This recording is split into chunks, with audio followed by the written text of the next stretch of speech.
वज्रपञ्जराख्य सूर्यकवचं श्रीभैरव उवाच। यो देवदेवो भगवान् भास्करो महसां निधिः गायत्रीनायको भास्वान् सवितेति प्रगीयते। तस्याहं कवचं दिव्यं वज्रपञ्जरकाभिधं सर्वमन्त्रमयं गुह्यं मूलविद्यारहस्यकं। सर्वपापापहं देवी दुःखदारिद्र्यनाशनं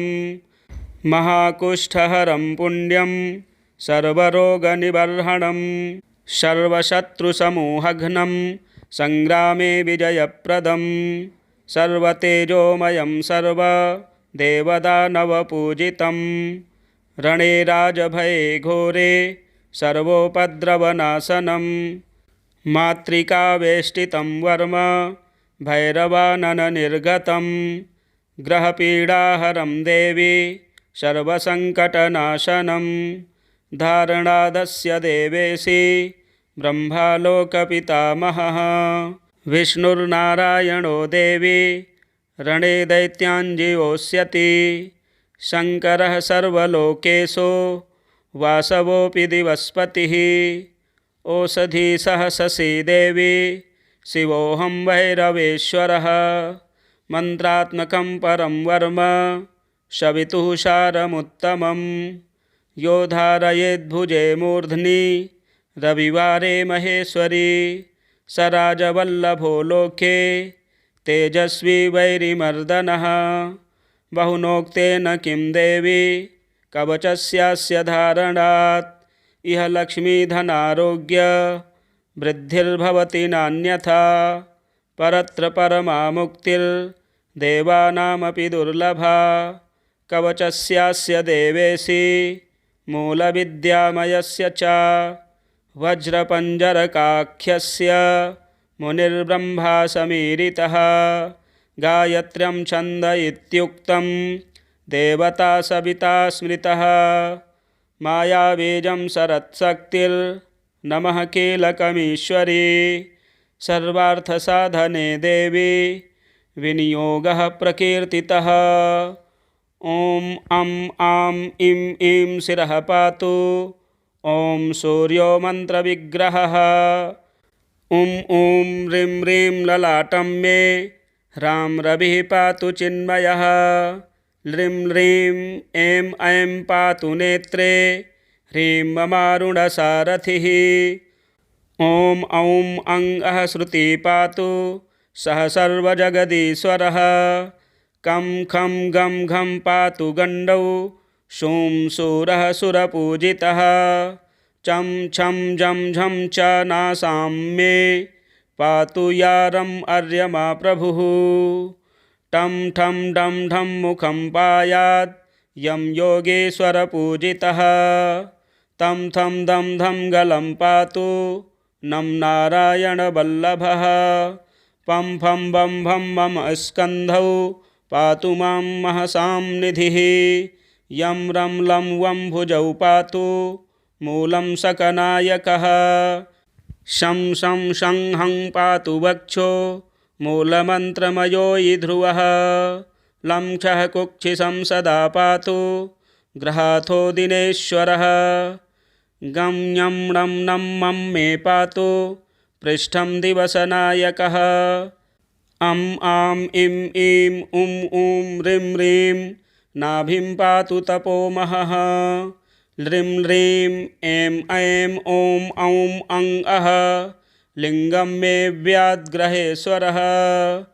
कं खं गं घं चं छं झं झं कटिं भानुर्ममावतु टं ठं डं ढं तं थं दं धं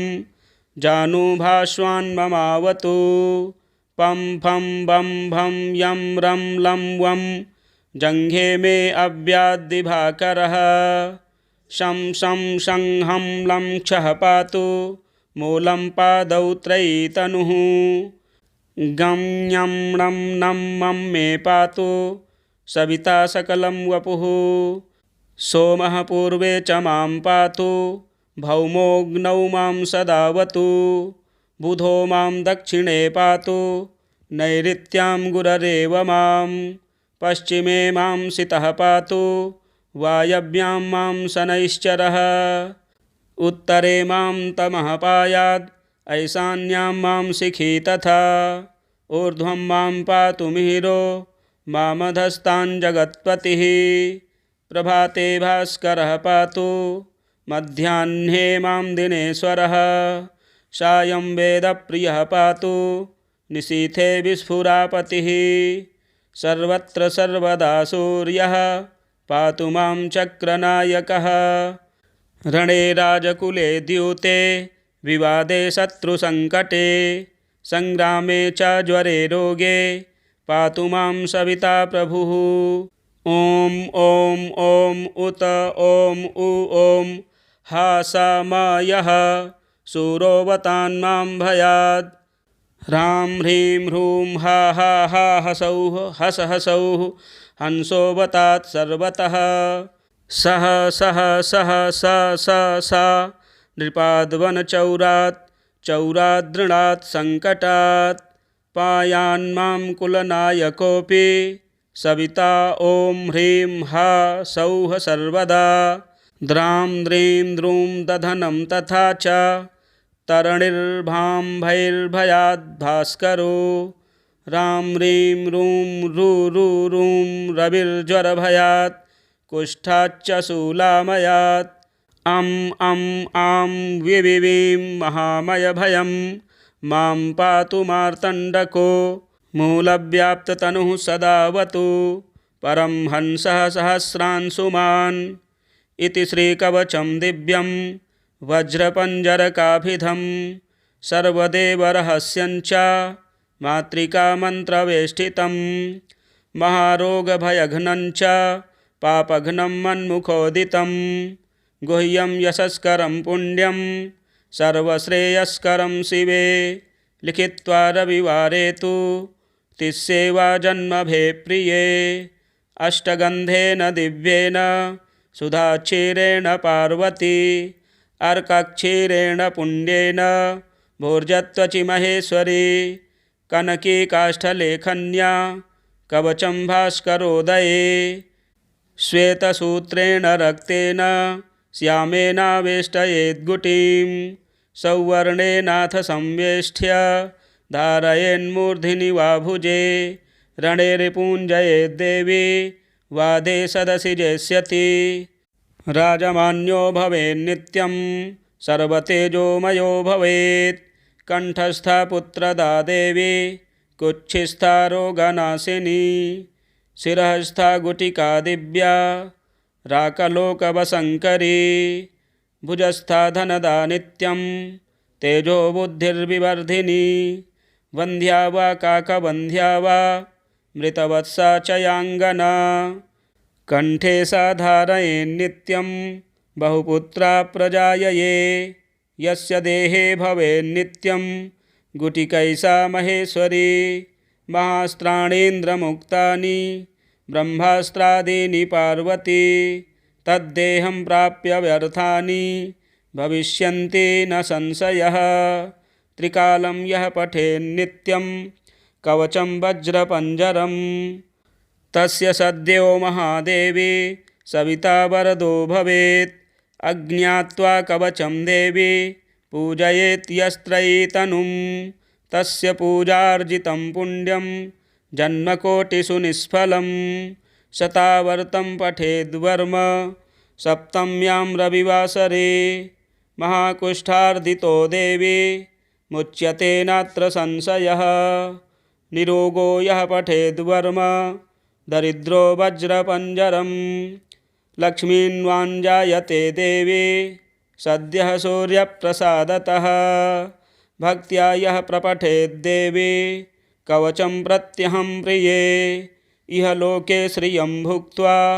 देहान्ते मुक्तिमाप्नुयात्। श्रीभैरव उवाच यो देवदेवो भगवान् भास्करो महसां निधिः गायत्रीनायको भास्वान् सवितेति प्रगीयते तस्याहं कवचं दिव्यं वज्रपञ्जरकाभिधं सर्वमन्त्रमयं गुह्यं मूलविद्यारहस्यकं सर्वपापापहं देवी दुःखदारिद्र्यनाशनं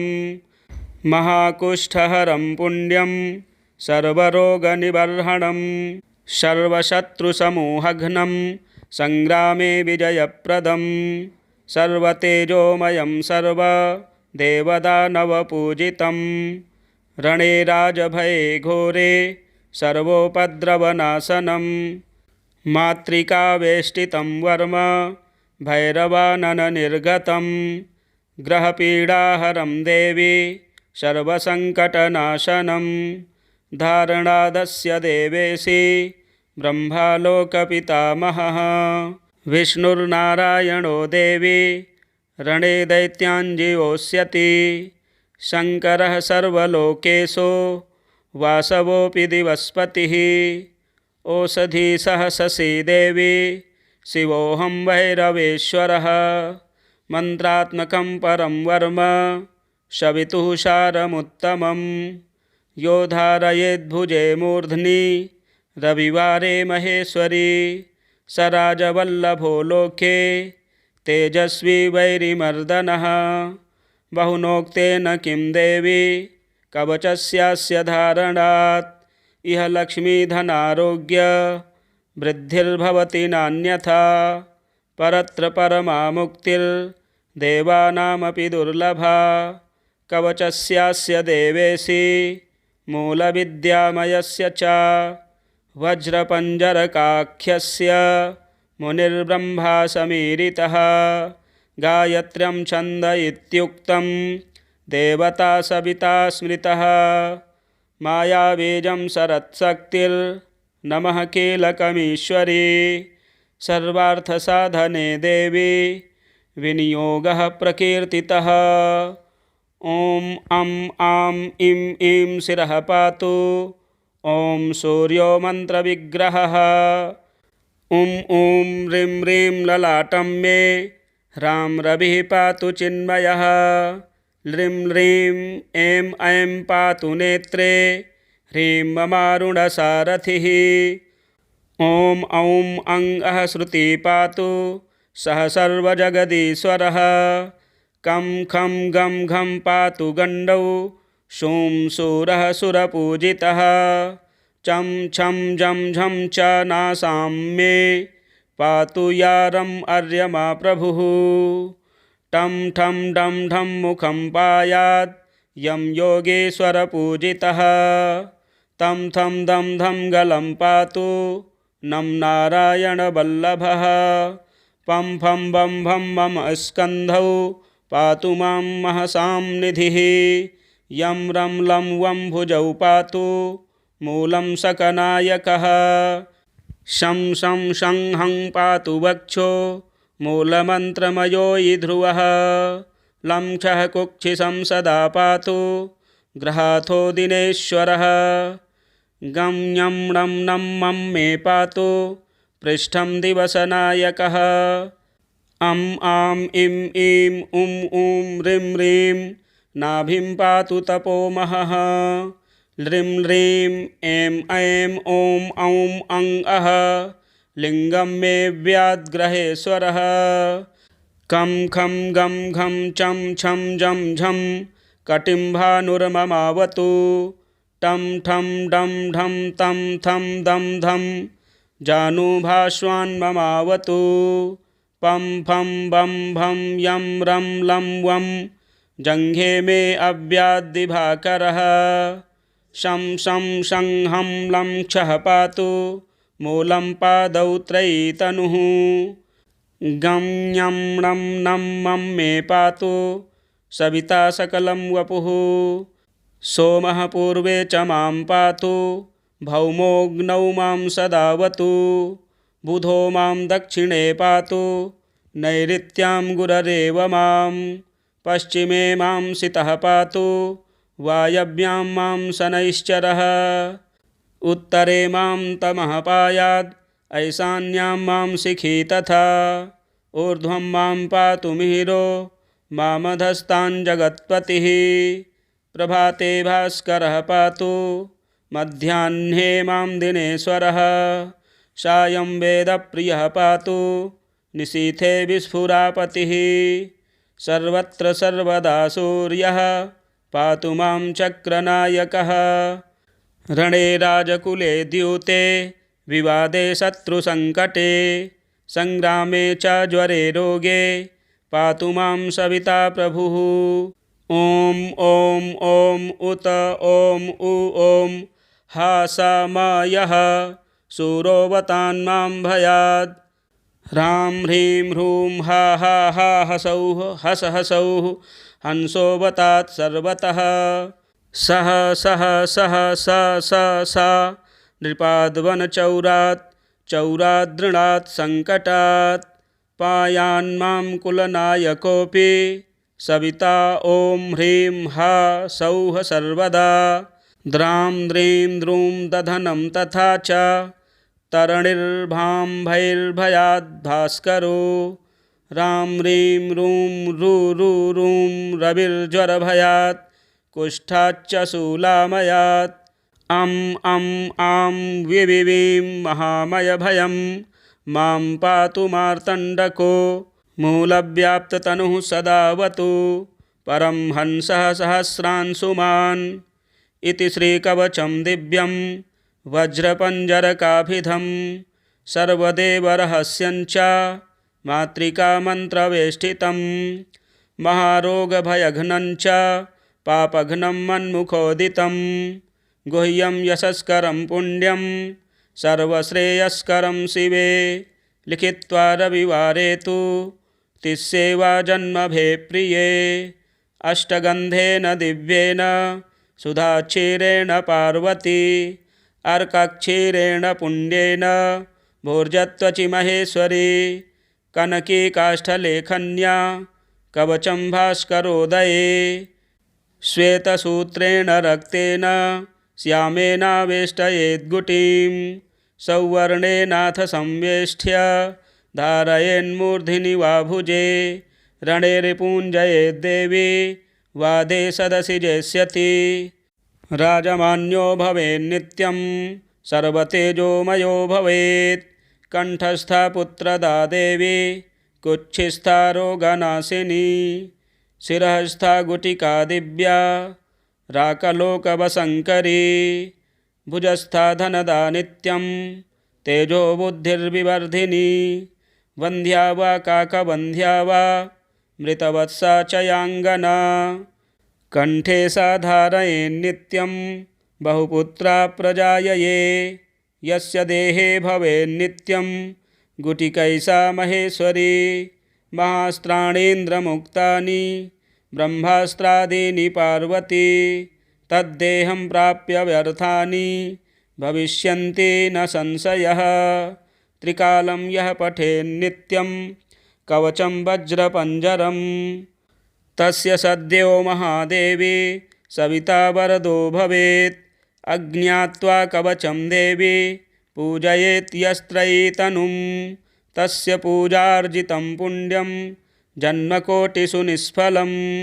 शतावर्तं पठेद्वर्म सप्तम्यां रविवासरे महाकुष्ठार्दितो देवी मुच्यते नात्र संशयः निरोगो यः पठेद्वर्म दरिद्रो वज्रपञ्जरं लक्ष्मीन्वाञ्जायते देवी सद्यः सूर्यप्रसादतः भक्त्या यः प्रपठेद्देवी कवचं प्रत्यहं प्रिये इह लोके श्रियं भुक्त्वा देहान्ते मुक्तिमाप्नुयात् श्रीभैरव उवाच यो देवदेवो भगवान् भास्करो महसां निधिः गायत्रीनायको भास्वान् सवितेति प्रगीयते तस्याहं कवचं दिव्यं वज्रपञ्जरकाभिधं सर्वमन्त्रमयं गुह्यं मूलविद्यारहस्यकं सर्वपापापहं देवी दुःखदारिद्र्यनाशनं महाकुष्ठहरं पुण्यं सर्वरोगनिबर्हणं सर्वशत्रुसमूहघ्नं संग्रामे विजयप्रदं सर्वतेजोमयं सर्वदेवदानवपूजितं रणे राजभये घोरे सर्वोपद्रवनाशनं मातृकावेष्टितं वर्म भैरवानननिर्गतं ग्रहपीडाहरं देवी सर्वसङ्कटनाशनं धारणादस्य देवेशि ब्रह्मालोकपितामहः विष्णुर्नारायणो देवी रणे दैत्याञ्जीवोष्यति शङ्करः सर्वलोकेषु वासवोऽपि दिवस्पतिः ओषधी सहससी देवी शिवोऽहं भैरवेश्वरः मन्त्रात्मकं परं वर्म शवितुः सारमुत्तमं यो धारयेद्भुजे मूर्ध्नि रविवारे महेश्वरी स राजवल्लभो लोके तेजस्वी वैरिमर्दनः बहुनोक्तेन किं देवी कवचस्यास्य धारणात् इह लक्ष्मीधनारोग्य वृद्धिर्भवति नान्यथा परत्र परमा मुक्तिर्देवानामपि दुर्लभा कवचस्यास्य देवेशि मूलविद्यामयस्य च वज्रपञ्जरकाख्यस्य मुनिर्ब्रह्मा समीरितः गायत्र्यं छन्द इत्युक्तं देवता सविता स्मृतः मायाबीजं शरत्शक्तिर्नमः कीलकमीश्वरी सर्वार्थसाधने देवी विनियोगः प्रकीर्तितः ॐ अं आं इं ईं शिरः पातु ॐ सूर्यो मन्त्रविग्रहः ॐ ह्रीं ह्रीं ललाटं मे ह्रां रविः पातु चिन्मयः ह्रीं ह्रीं ऐं ऐं पातु नेत्रे ह्रीं ममारुणसारथिः ॐ औं अं अः श्रुति पातु सः सर्वजगदीश्वरः कं खं गं घं पातु गण्डौ शूं शूरः सुरपूजितः चं छं झं झं च नासां मे पातु यारम् अर्यमा प्रभुः टं ठं डं ढं मुखं पायात् यं योगेश्वरपूजितः तं थं दं धं गलं पातु नं नारायणवल्लभः पं फं बं भं मम स्कन्धौ पातु मां महसां निधिः यं रं लं वं भुजौ पातु मूलं सकनायकः शं शं शं हं पातु वक्षो मूलमन्त्रमयो ध्रुवः लं छः कुक्षिशं सदा पातु ग्रहाथो दिनेश्वरः गं ञं णं नं मं मे पातु पृष्ठं दिवसनायकः अं आं इं ईं उं ऊं ह्रीं ह्रीं नाभिं पातु तपोमहः ह्रीं ह्रीं ऐं ऐं ॐ औं अं अः लिङ्गं मे व्याद्ग्रहेश्वरः कं खं गं घं चं छं झं झं कटिं भानुर्ममावतु टं ठं डं ढं तं थं दं धं जानुभाश्वान्ममावतु पं फं बं भं यं रं लं वं जङ्घे मे अव्याद्दिभाकरः शं शं शं हं लं क्षः पातु मूलं पादौ त्रयी तनुः गं ञं णं नं मं मे पातु सविता सकलं वपुः सोमः पूर्वे च मां पातु भौमोऽग्नौ मां सदावतु बुधो मां दक्षिणे पातु नैऋत्यां गुररेव मां पश्चिमे मां सितः पातु वायव्यां मां शनैश्चरः उत्तरे मां तमः पायात् ऐशान्यां मां शिखी तथा ऊर्ध्वं मां पातु मिहिरो मामधस्ताञ्जगत्पतिः प्रभाते भास्करः पातु मध्याह्ने मां दिनेश्वरः सायं वेदप्रियः पातु निशीथे विस्फुरापतिः सर्वत्र सर्वदा सूर्यः पातु मां चक्रनायकः रणे राजकुले द्यूते विवादे शत्रुसङ्कटे संग्रामे च ज्वरे रोगे पातु मां सविता प्रभुः। ॐ ॐ ॐ उत ॐ उ ॐ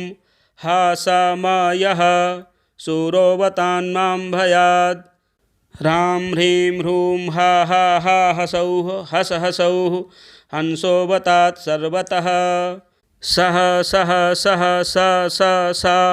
नृपाद्वनचौरात् चौरादृणात् सङ्कटात् पायान्मां कुलनायकोऽपि सविता ॐ ह्रीं हा सौः सर्वदा। द्रां द्रीं द्रूं दधनं तथा च तरणिर्भाम्भैर्भयाद्भास्करो। रां ह्रीं रूं रुरुरुं रविर्ज्वरभयात् कुष्ठाच्च शूलामयात्। अं अं आं विविवीं महामयभयं मां पातु मार्तण्डको। मूलव्याप्ततनुः सदावतु परमहंसः सहस्रांशुमान्। इति श्रीकवचं दिव्यं वज्रपञ्जरकाभिधं सर्वदेवरहस्यञ्च मातृकामन्त्रवेष्टितं। महारोगभयघ्नञ्च पापघ्नं मन्मुखोदितं गुह्यं यशस्करं पुण्यं सर्वश्रेयस्करं शिवे। लिखित्वा रविवारे तु तिस्सेवा जन्मभे प्रिये। अष्टगन्धेन दिव्येन सुधाक्षीरेण पार्वती अर्कक्षीरेण पुण्येन भोर्जत्वचि महेश्वरी। कनकी काष्ठलेखन्या कवचं भास्करोदये श्वेतसूत्रेण रक्तेन श्यामेनावेष्टयेद्गुटिं सौवर्णेनाथ संवेष्ट्य धारयेन्मूर्ध्नि वा भुजे। रणे रिपुञ्जयेद्देवी वादे सदसि जेष्यति। राजमान्यो भवेन्नित्यं सर्वतेजोमयो भवेत्। कण्ठस्था पुत्रदा देवी कुक्षिस्था रोगनाशिनी। शिरःस्था गुटिका दिव्या राकलोकवशङ्करी। भुजस्था धनदा नित्यं तेजो बुद्धिर्विवर्धिनी। वन्ध्या वा काकवन्ध्या वा मृतवत्सा च याङ्गना। कण्ठे सा धारयेन्नित्यं बहुपुत्रा प्रजायये। यस्य देहे भवेन्नित्यं गुटिकैसा महेश्वरी। महास्त्राणीन्द्रमुक्तानि ब्रह्मास्त्रादीनि पार्वती तद्देहं प्राप्य व्यर्थानि भविष्यन्ति न संशयः। त्रिकालं यः पठेन्नित्यं कवचं वज्रपञ्जरं तस्य सद्यो महादेवी सविता वरदो भवेत्। अज्ञात्वा कवचं देवी पूजयेत् यस्त्रयी तनुं तस्य पूजार्जितं पुण्यं जन्मकोटिषु निष्फलं। शतावर्तं पठेद्वर्म सप्तम्यां रविवासरे। महाकुष्ठार्दितो देवी मुच्यते नात्र संशयः। निरोगो यः पठेद्वर्म दरिद्रो वज्रपञ्जरं। लक्ष्मीन्वाञ्जायते देवी सद्यः सूर्यप्रसादतः। भक्त्या यः प्रपठेद्देवी कवचं प्रत्यहं प्रिये। इह लोके श्रियं भुक्त्वा देहान्ते मुक्तिमाप्नुयात्। श्रीभैरव उवाच। यो देवदेवो भगवान् भास्करो महसां निधिः। गायत्रीनायको भास्वान् सवितेति प्रगीयते। तस्याहं कवचं दिव्यं वज्रपञ्जरकाभिधं सर्वमन्त्रमयं गुह्यं मूलविद्यारहस्यकं। सर्वपापापहं देवी दुःखदारिद्र्यनाशनं। महाकुष्ठहरं पुण्यं सर्वरोगनिबर्हणं। सर्वशत्रुसमूहघ्नं संग्रामे विजयप्रदं। सर्वतेजोमयं सर्वदेवदानवपूजितं। रणे राजभये घोरे सर्वोपद्रवनाशनं। मातृकावेष्टितं वर्म भैरवानननिर्गतं। ग्रहपीडाहरं देवी सर्वसङ्कटनाशनं। धारणादस्य देवेशि ब्रह्मालोकपितामहः विष्णुर्नारायणो देवी रणे दैत्याञ्जीवोऽस्यति शङ्करः सर्वलोकेषु वासवोऽपि दिवस्पतिः ओषधी सहससी देवी शिवोऽहं भैरवेश्वरः मन्त्रात्मकं परं वर्म शवितुः सारमुत्तमं यो धारयेद्भुजे मूर्ध्नि रविवारे महेश्वरी स राजवल्लभो लोके तेजस्वी वैरिमर्दनः बहुनोक्तेन किं देवी कवचस्यास्य धारणात् इह लक्ष्मीधनारोग्य वृद्धिर्भवति नान्यथा परत्र परमा मुक्तिर्देवानामपि दुर्लभा कवचस्यास्य देवेशि मूलविद्यामयस्य च वज्रपञ्जरकाख्यस्य मुनिर्ब्रह्मा समीरितः गायत्र्यं छन्द इत्युक्तं देवता सविता स्मृतः मायाबीजं शरत्शक्तिर्नमः कीलकमीश्वरी सर्वार्थसाधने देवी विनियोगः प्रकीर्तितः ॐ अं आं इं ईं शिरः पातु ॐ सूर्यो मन्त्रविग्रहः ॐ ह्रीं ह्रीं ललाटं मे ह्रां रविः पातु चिन्मयः ह्रीं ह्रीं ऐं ऐं पातु नेत्रे ह्रीं ममारुणसारथिः ॐ औं अङ्गः श्रुति पातु सः सर्वजगदीश्वरः कं खं गं घं पातु गण्डौ शूं शूरः सुरपूजितः चं छं झं झं च नासां मे पातु यारम् अर्यमा प्रभुः टं ठं डं ढं मुखं पायात् यं योगेश्वरपूजितः तं थं दं धं गलं पातु नं नारायणवल्लभः पं फं बं भं मम स्कन्धौ पातु मां महसां निधिः यं रं लं वं भुजौ पातु मूलं सकनायकः शं शं शं हं पातु वक्षो मूलमन्त्रमयो ध्रुवः लं क्षः कुक्षिशं सदा पातु ग्रहाथो दिनेश्वरः गं ञं णं नं मं मे पातु पृष्ठं दिवसनायकः अं आं इं ईं उं ऊं ह्रीं ह्रीं नाभिं पातु तपोमहः ह्रीं ह्रीं ऐं ऐं ॐ औं अं अः लिङ्गं मे व्याद्ग्रहेश्वरः कं खं गं घं चं छं झं झं कटिं भानुर्ममावतु टं ठं डं ढं तं थं दं धं जानुभास्वान्ममावतु पं फं बं भं यं रं लं वं जङ्घे मे अव्याद्दिभाकरः शं शं शं हं लं क्षः पातु मूलं पादौ त्रयीतनुः गं ञं णं नं मं मे पातु सविता सकलं वपुः सोमः पूर्वे च मां पातु भौमोऽग्नौ मां सदावतु बुधो मां दक्षिणे पातु नैऋत्यां गुररेव मां पश्चिमे मां सितः पातु वायव्यां मां शनैश्चरः उत्तरे मां तमः पायात् ऐशान्यां मां शिखी तथा ऊर्ध्वं मां पातु मिहिरो मामधस्तां जगत्पतिः प्रभाते भास्करः पातु मध्याह्ने मां दिनेश्वरः सायं वेदप्रियः पातु निशीथे विस्फुरापतिः सर्वत्र सर्वदा सूर्यः पातु मां चक्रनायकः रणे राजकुले द्यूते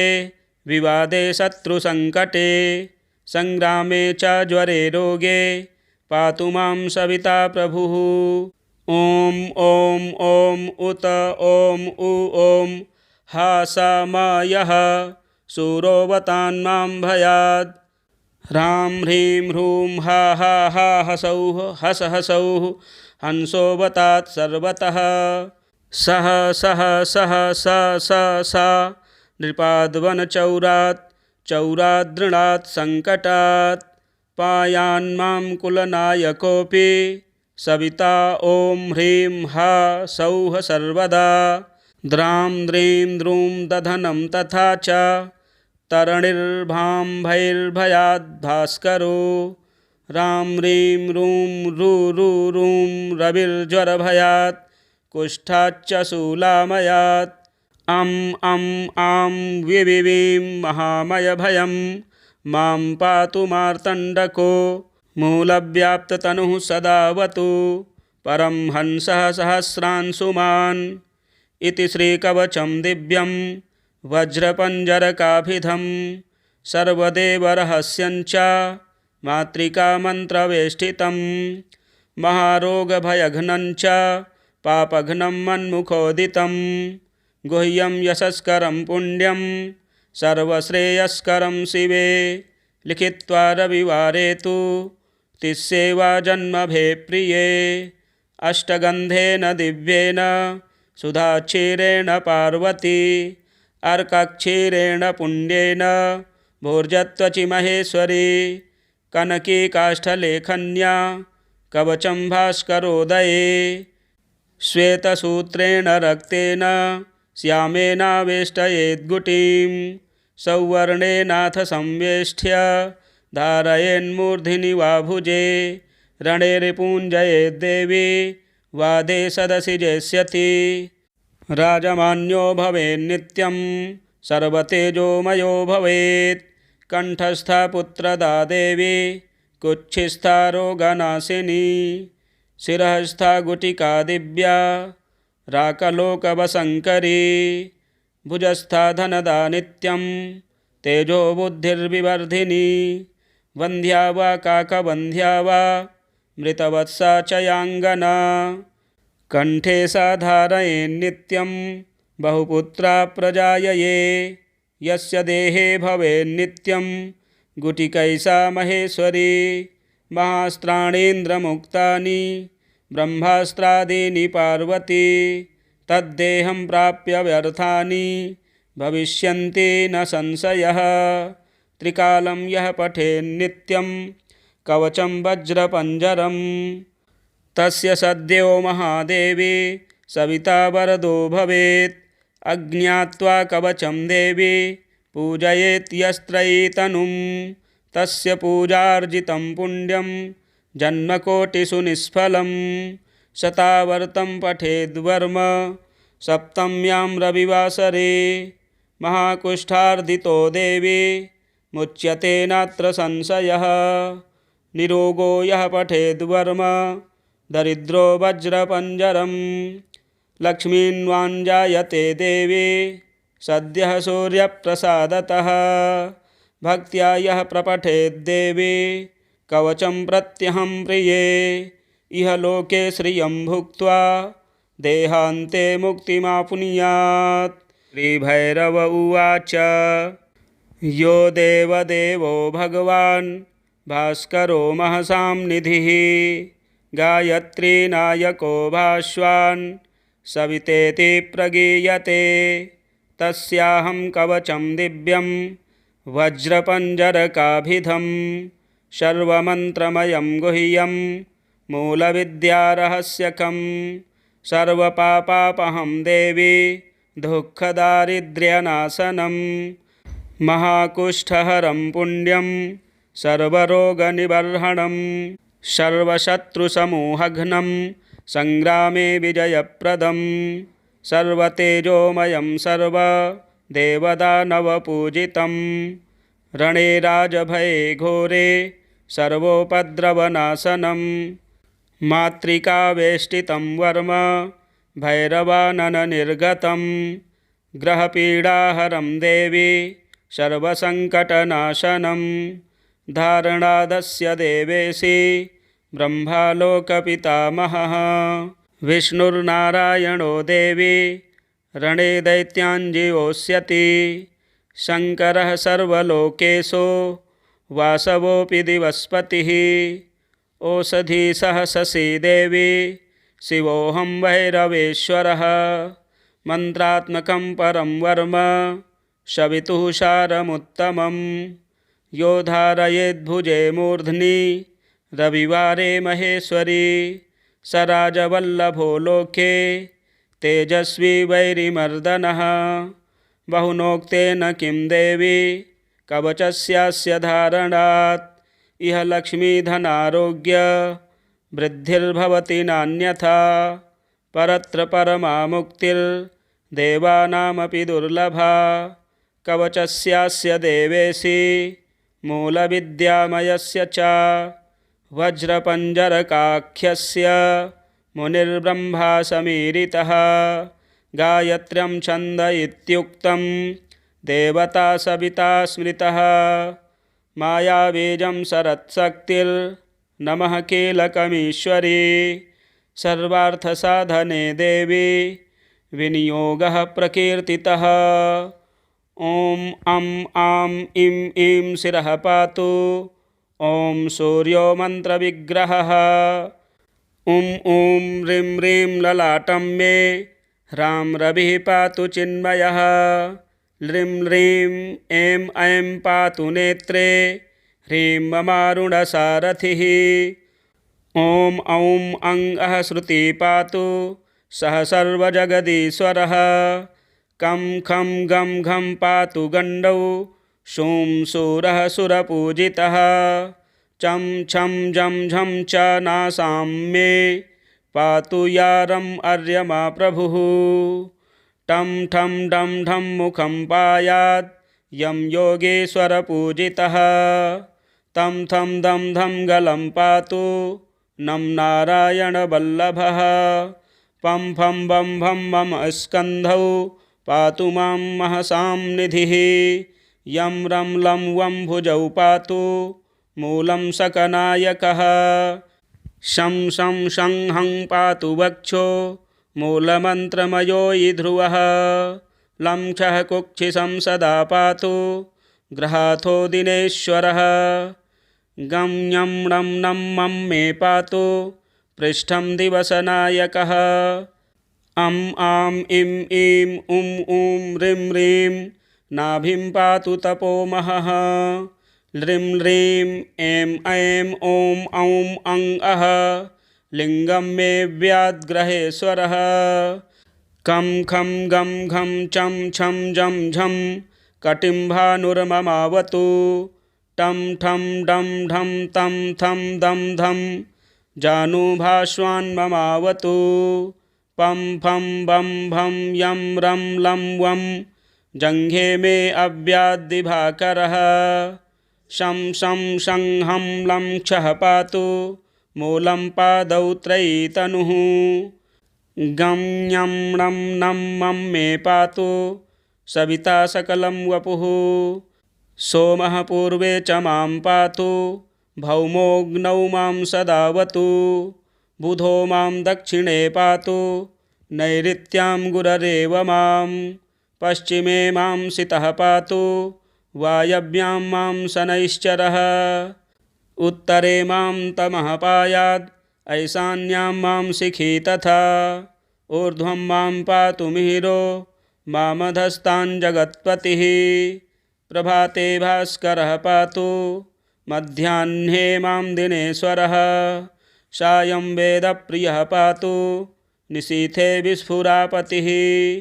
सर्वत्र सर्वदा सूर्यः पातु मां चक्रनायकः रणे राजकुले द्यूते विवादे शत्रुसङ्कटे सङ्ग्रामे च ज्वरे रोगे पातु मां सविता प्रभुः ॐ ॐ ॐ उत ॐ उ ॐ हा सा मा यः शूरोऽवतान्मां भयात् ह्रां ह्रीं ह्रूं हा हा हा हसौः हस हसौः हंसोऽवतात् सर्वतः सः सः सः स स सा नृपाद्वनचौरात् चौरादृणात् सङ्कटात् पायान्मां कुलनायकोऽपि सविता ॐ ह्रीं हा सौः सर्वदा द्रां द्रीं द्रूं दधनं तथा च तरणिर्भां भैर्भयाद् भास्करो रां ह्रीं रूं रूं रविर्ज्वरभयात् कुष्ठाच्च शूलामयात् अं आं विविवीं महामयभयं मां पातु मार्तण्डको मूलव्याप्ततनुः सदावतु परमहंसः सहस्रांशुमान् इति श्रीकवचं दिव्यं वज्रपञ्जरकाभिधं सर्वदेवरहस्यञ्च मातृकामन्त्रवेष्टितं महारोगभयघ्नञ्च पापघ्नं मन्मुखोदितं गुह्यं यशस्करं पुण्यं सर्वश्रेयस्करं शिवे लिखित्वा रविवारे तु तिस्सेवा जन्मभे प्रिये अष्टगन्धेन दिव्येन सुधाक्षीरेण पार्वती अर्कक्षीरेण पुण्येन भोर्जत्वचि महेश्वरी कनकी काष्ठलेखन्या कवचं भास्करोदये श्वेतसूत्रेण रक्तेन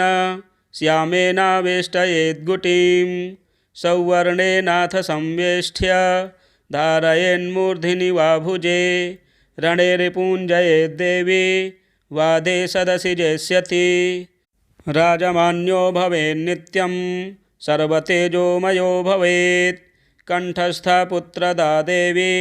कुक्षिस्था रोगनाशिनी शिरःस्था गुटिका दिव्या राकलोकवशङ्करी भुजस्था धनदा नित्यं तेजो बुद्धिर्विवर्धिनी वन्ध्या वा काकवन्ध्या वा मृतवत्सा च याङ्गना कंठे सा धारयेन्नित्यं बहुपुत्रा प्रजायये यस्य देहे भवेन्नित्यं गुटिकैसा महेश्वरी महास्त्राणीन्द्रमुक्तानि ब्रह्मास्त्रादीनि पार्वती तद्देहं प्राप्य व्यर्थानि भविष्यन्ति न संशयः त्रिकालं यः पठेन्नित्यं कवचं वज्रपञ्जरं तस्य सद्यो महादेवी सविता वरदो भवेत् अज्ञात्वा कवचं देवी पूजयेत् यस्त्रयीतनुं तस्य पूजार्जितं पुण्यं जन्मकोटिषु निष्फलं शतावर्तं पठेद्वर्म सप्तम्यां रविवासरे महाकुष्ठार्दितो देवी मुच्यते नात्र संशयः निरोगो यः पठेद्वर्म दरिद्रो वज्रपञ्जरं लक्ष्मीन्वाञ्जायते देवी सद्यः सूर्यप्रसादतः भक्त्या यः प्रपठेद्देवी कवचं प्रत्यहं प्रिये इह लोके श्रियं भुक्त्वा देहान्ते मुक्तिमाप्नुयात् श्रीरुद्रयामले तन्त्रे श्रीदेवी रहस्ये वज्रपंजराख्यसूर्यकवचनिरूपणं 33 पटलः।